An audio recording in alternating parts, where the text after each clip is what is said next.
Hello મિત્રો, શેરબજારની વાતોમાં મિત્રો આજે આપણે 4 સ્ટોકની વાત કરવી હતી અને બધા સ્ટોક ઉપર આજે ન્યૂઝ છે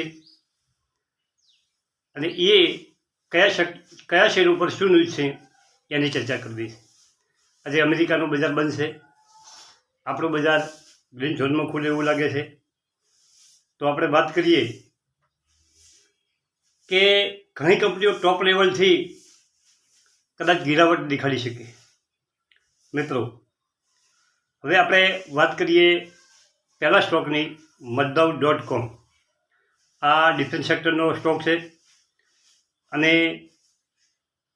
શુક્રવારે 2092 રૂપિયા ઉપર ટ્રેડ થઈ રહ્યો છે અને કંપની 2500નો હાઈ બનાવી અને અત્યારે નીચે મિત્રો. અને પ્રમોટરનું હોલ્ડિંગ આ કંપનીમાં 84.83% છે. પરંતુ સેબીનો નિયમ છે કે કોઈપણ લિસ્ટેડ કંપનીમાં પ્રમોટરનું હોલ્ડિંગ 75%થી વધારે ના હોવું જોઈએ અને આ નિયમ આ કંપનીને પણ લાગુ પડે છે. 75% વધ્યું હોય તો કંપનીએ ઓફર ફોર સેલ એટલે કે OFS લાવવો પડે અને આ કંપની પણ આ સરકારની ઓફર પ્રમાણે ઓફર ઓફ સેલ લાવવા જઈ રહી છે અને 9.83%નું તેનું હોલ્ડિંગ ઘટાડી શકે છે. અને આ ઓફર ઓફ સેલ ક્યારે લાવી શકે છે તેના માટે એવા ન્યૂઝ છે કે 31 માર્ચ પહેલાં, કદાચ 31 માર્ચ પહેલાં પણ આ કંપની ઓફર ઓફ સેલ લાવી શકે છે. તો આ કંપનીમાં થોડુંક કરેક્શન આવી શકે અને આ ઘટાડે આ ડિસ્કાઉન્ટમાં શેર આપણને મળી શકે એવું છે. અને શેર ડિસ્કાઉન્ટમાં મળે તો આવા ઘટાડાની તક જવા ના જવી જોઈએ અને 100% જો થોડો ઘણો એમાં ઘટાડો આવે તો આપણે એમાં ખરીદવાની ઓપોર્ચ્યુનિટી બને છે, ખરીદવાની તક બને છે અને તમે થોડા શેર એકઠા કરી શકો છો.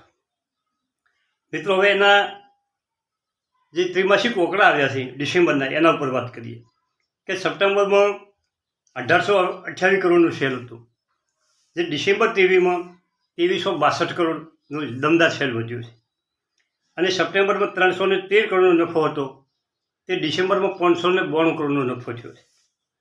જો આ કંપનીના આંકડા મજબૂત આવ્યા હોય તો સ્ટોક ઉપર જઈ શકે છે,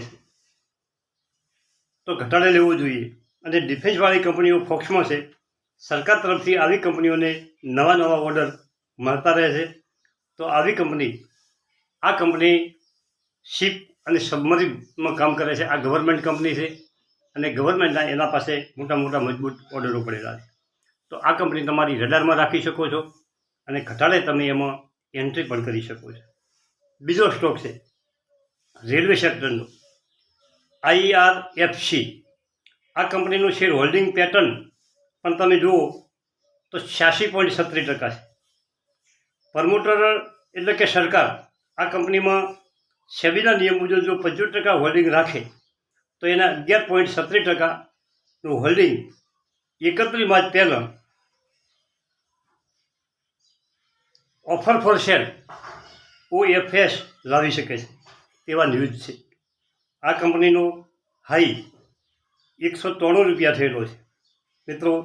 52 વીક લો 25 રૂપિયાને 40 પૈસા થયેલો છે અને 52 વીક હાઈ 193 થયો છે. 50 દિવસની એવરેજ કંપનીની 131 રૂપિયા છે અને કંપની અત્યારે 155 ને 65 રૂપિયા ઉપર ટ્રેડ થઈ છે.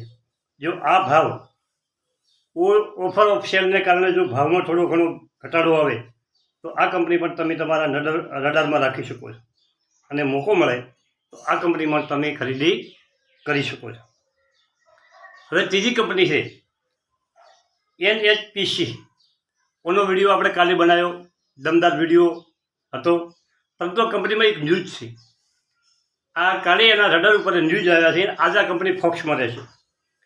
એના સિવાય એક ન્યૂઝ આવી રહ્યા છે તેમાં પ્રાઇમ મિનિસ્ટર શ્રી નરેન્દ્ર મોદી જાહેરાત કરી છે કે NHPC 300 મેગાવોટ, કરિયનસર ભટિયાન બિકાનેર રાજસ્થાનમાં 300 મેગાવોટનો સોલાર પ્લાન્ટ માટે 1732 કરોડનું ઇન્વેસ્ટ કરવા જઈ રહ્યા છે. એટલે કહેવાનું એ થાય છે કે રાજસ્થાનમાં એક સોલાર પ્લાન્ટ બિકાનેરની આજુબાજુમાં બનાવવાનો છે અને તેમાં આ કંપનીને 1732 કરોડનું નવું ઇન્વેસ્ટ માટેનો ભારત સરકાર તરફથી ઓર્ડર મળેલો છે. આ નવા ઓર્ડરને કારણે NHPCના શેરમાં આજે વધારો થઈ શકે છે. રિન્યુએબલ એનર્જી, સોલાર એનર્જીનું કામ કરતી આ કંપની છે. સારું પરફોર્મન્સ કરી શકે છે અને આ કંપની દર સાલ 760 મિલિયન યુનિટ ગ્રીન એનર્જીનું પ્લાન્ટ દ્વારા ઉત્પાદન કરશે. અને હવે આપણો નેક્સ્ટ છેલ્લો સ્ટોક છે કે જે આજે પણ ફોક્સમાં છે કે રક્ષા મંત્રાલય તરફથી 150 વેગનનો ઓર્ડર મળ્યો છે. ટીટાગઢ વેગનને. ટીટાગઢ આ પણ રાજસ્થાનની કંપની છે અને તેનું માર્કેટ કેપ છે 12,898 કરોડ. મિત્રો, EPS છે 18.97 કે એક શેર દીઠ 18.97, 18 રૂપિયા કે 19 રૂપિયા જેવું એનું આવક થાય છે. PE છે 50.49. PE એટલો બધો મોંઘો નથી. ફેસ વેલ્યુ 2 રૂપિયા છે. હવે આપણે એની વેચાણની વાત કરીએ કે મિત્રો, વેચાણમાં સપ્ટેમ્બરમાં 766 કરોડનું સેલ કર્યું હતું, જે વધીને ડિસેમ્બરમાં 954.68%, એટલે કે 25% વધારો કર્યો છે. જ્યારે નફામાં સપ્ટેમ્બરમાં 32.34% નફો થયો હતો, જે ડિસેમ્બરમાં વધીને 74.82, 129% નફામાં વધારો થયો છે. આ કંપનીમાં તમે નજરમાં રાખી શકો છો. 957.75 ઉપર ટ્રેડ થયો છે. શુક્રવારે 1% વધારે સાથે કંપની બંધ રહી છે. આવા જે ન્યૂઝવાળા સ્ટોક છે એ આજે તમારે ફોક્સમાં રાખવાના છે. તો આપણે આ વિડીયોમાં ટીટાગઢ વેગન, NHPC, IRFC અને મજદામ.com આ 4 શેરોમાં તમારે બેમાં કદાચ થોડી ઘણી ગિરાવટ આવે, પરંતુ બાકીની 2 કંપનીઓ દમદાર વધે તેવું લાગે છે. ડિફેન્સ સેક્ટર, રેલવે સેક્ટર અને ગ્રીન એનર્જી સેક્ટર, આ ત્રણે સેક્ટર અત્યારે ખૂબ ફોક્સમાં છે.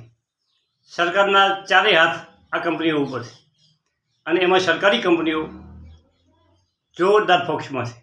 મિત્રો, સામે ઇલેક્શન આવેલું છે. આ સ્ટોક ઠંડા પડવાના નથી. ઇલેક્શન પછી કોઈ પણ થઈ શકે, પરંતુ અત્યારે જોરદાર કંપનીઓ ચાલી રહી છે.